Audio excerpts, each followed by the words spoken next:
It only took a few missing choir boys in the Siena Cathedral for the police to begin their investigation, and it only took a few missing police officers for the Foundation to begin their investigation. But even they would have no idea of what they'd find in the basement of that centuries-old Temple of God. Agent Zanetti led the case. He was a junior on the Italian branch of the SCP Foundation, and a man who'd grown up in Siena, before leaving after an unfortunate incident that he preferred never to talk about. All that he told most people was that Siena was the city where he'd lost his brother as a child, and he had no intention of reopening old wounds. Until, of course, his superiors assigned him the job of inspecting the Siena Cathedral disappearances.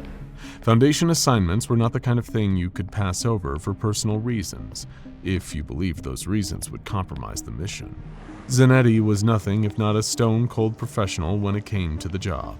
He took a train to Siena as soon as the order was passed down, and the investigation began.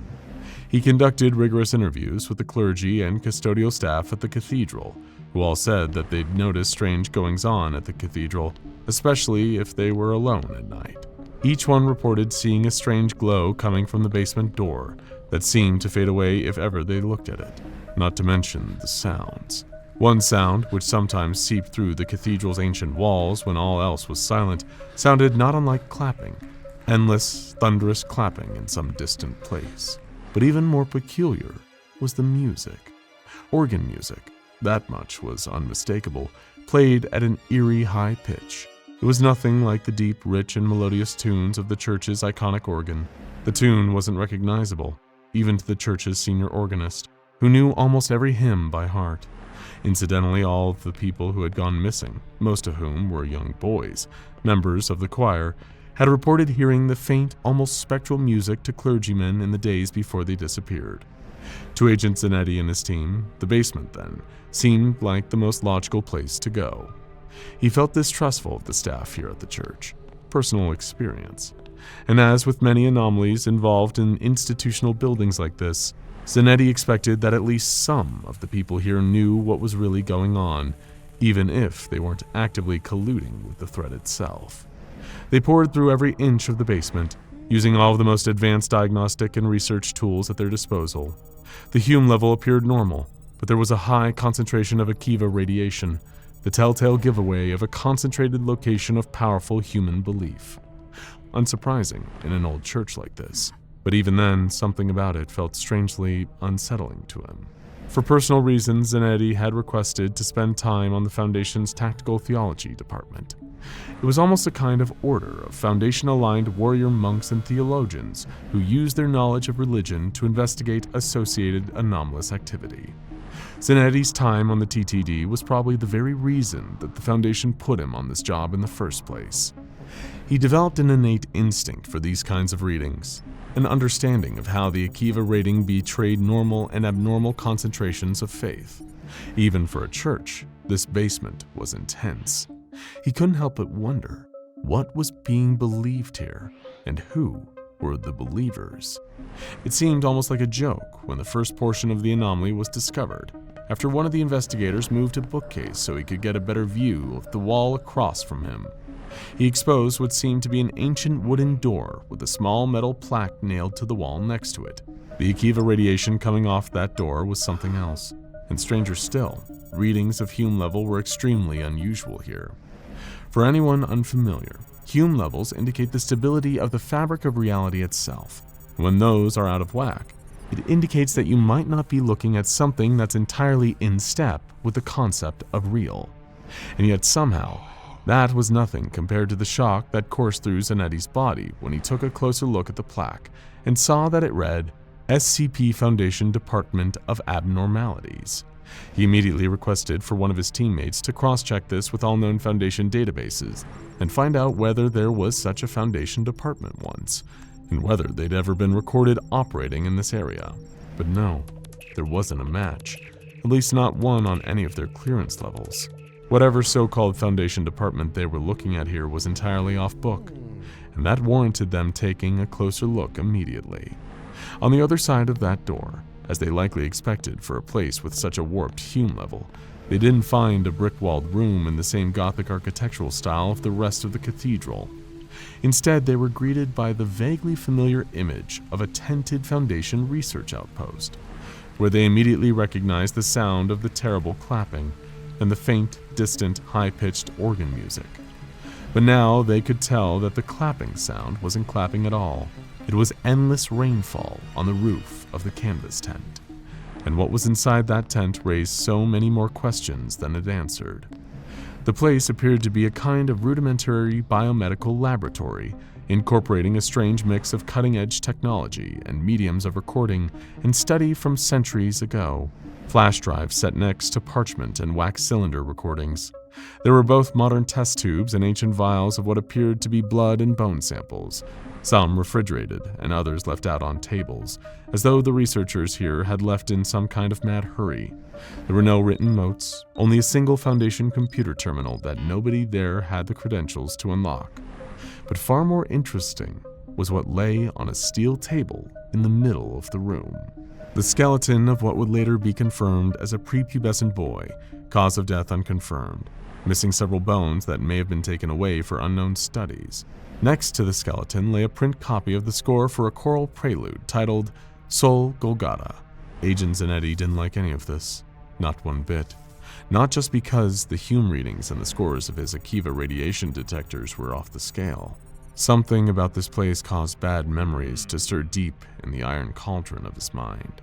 He knew logically that he'd never been to this place, so why did it feel so terribly familiar?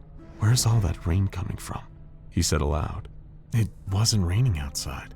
His investigating instinct drew him with an almost magnetic force to the other side of the tent, where a red glow seemed to seep in between the edges of the flaps.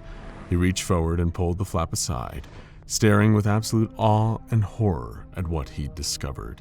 It was a city, as best as he could tell. He could see the huge and imposing silhouettes of Gothic architecture, not unlike the style of the church itself, but obscured by endless torrents of deep, rich red pouring down from the sky. They'd collect samples, of course, and they'd send it to the guys in biotech, but there was no mistaking the look and the rotten coppery smell. The basement at the Siena Cathedral held a gateway to a world where it rained blood. I need to get out of there, Zanetti found himself saying before he even realized that his mind was forming the words, Get me a hazmat suit. I'll take point on this. There were no questions. His teammates responded to the determination in his voice, that unflappable resoluteness that Agent Zanetti had become known for. Within half an hour, he was suited up and ready to enter the terrifying and bloody world. When asked by his superiors what kind of methodology he had intended to employ when first surveying the anomaly, his response was simply that he planned to follow the music. He could hear it as soon as he stepped out, felt the weight of the torrent upon him, saw the fat globs of claret-like congealed nosebleeds bursting against the visor of his hazmat suit.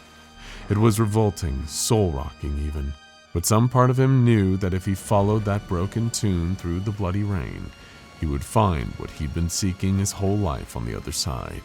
Answers. The city itself was like something out of some medieval version of hell itself. The buildings, Gothic places of worship, were made of stark white material that Agent Zanetti, as any sane man would, assumed were made of marble. They loomed over the blood-soaked streets, seeming to stare down with the dead eyes of saints and gargoyles and grotesques, ancient spires twisting up into the sky like grasping arthritic fingers. But grasping for what? All he needed to do was follow the music. It reminded him of some strange screeching parody of the organ music he'd grown up with when he was a choir boy. It gave him and his brother comfort once, but it made him feel sick now. His brother, Andreas. He'd been such a sweet boy. Why would it be fate's design that his brother went missing, and that he would have to keep going, to encounter unimaginable horrors, to march through the blood? The music was getting louder and louder as he marched. He knew, thanks to his time on the Tactical Theology Division, that he'd have an innate sense for when he reached where he needed to be. The music seemed almost to rattle his bones, and after walking for what felt like hours, he had discovered its source. From what he could make out through his crusty blood-stained visor, it was almost an exact duplicate of the same Siena Cathedral he'd walked through to get here.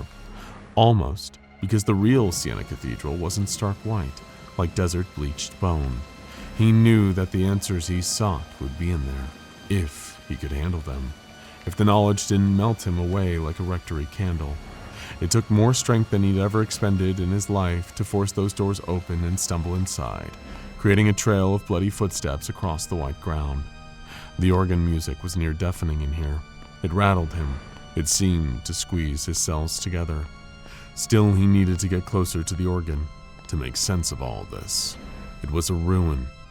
Nothing like the grand and well-maintained beast of engineering inside the real Siena. All of the longest organ pipes, responsible for the deepest and richest sounds in the instrument's register, have been ripped away, leaving only the short pipes responsible for the endless whine of the song. After the spatial anomaly and the blood rain, the very fact that the organ was making its endless tune without a player didn't even shock him. It was just one more sliver of data that he'd need to include in his report after all this. Then there was a strange pull, a force, like tendrils wrapping around him and dragging him to the hollow space behind the organ. Like a force from above was moving him, even though forces like that had long been something that Agent Zanetti had lost all faith in. His time at the Foundation had taught him that there were indeed gods out there, and the best thing you could do was hope beyond hope that none of them ever noticed you. He stared behind the organ, and something actually made him gasp. For the first time in all the years he'd worked at the Foundation, it was a skeleton, small, just like the one on the table at the outpost. Dusty and curled into the fetal position, he recognized the skeleton's tattered old t-shirt, the same one his brother had been wearing the day he went missing all those years ago. This mission had no doubt been an extremely disturbing one for all involved, but Agent Zanetti had certainly gotten the answers that he'd set out to find, whether he liked them or not. Samples were taken from the rain and of the buildings, which matched the samples that had been taken in the mysterious, impossible Foundation outpost. All of the buildings were somehow made out of human bone, specifically that of a prepubescent human male, though the samples didn't lead them back to any particular missing children. The same was true of the blood, though again, no murders or disappearances were ever solved through Foundation chemical analysis. Even more disturbing than the visceral nature of what had happened here was the lingering psychological effects on Agent Zanetti and all of the other members of the research team. It seemed that on some level, they were not who they once were. In the months that followed, Zanetti and all the agents from his mission seemed to have a predilation towards listening to choir music in their free time. They also lost any sense of rebelliousness that they had before, instead deferring to and having a great deal of respect for the very concept of authority. They took any opportunity they could to tell people about how much they think structured, organized religion is the most necessary scaffolding for belief. In conjunction with all this, they began to have less faith in people of lower socioeconomic status than them, rating them as more likely to lie, steal, and cheat. Zanetti and several others from the group would later be amnesticized and discharged from Foundation service, after it was discovered that they had knowledge of a rogue agent who was selling Foundation research notes to the Chaos Insurgency. It seemed the strangest side effect of all for anyone and everyone who'd stepped into SCP-2678 was an unwillingness to report the crimes of anyone who you shared an institution with. Because why should there ever be any consequences when you and the perpetrator are both marching to the same tune? Now check out SCP-3001 Red Reality, Top 15 Evil SCP Tales, or SCP-1861 The Crew of the HMS Wintersheimer for more.